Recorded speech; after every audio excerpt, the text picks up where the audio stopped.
மன்னவா ஒரு கோயில் இந்த மாளிகை எதற்காக? தேவியே என் ஜீவனே இந்த ஆலயம் உனக்காக.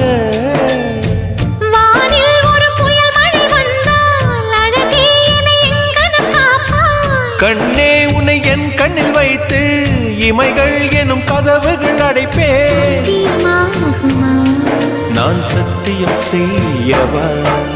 தொடு தொடுவெனவே வானவில் என்னை தூரத்தில் அழைக்கின்ற நேரம்.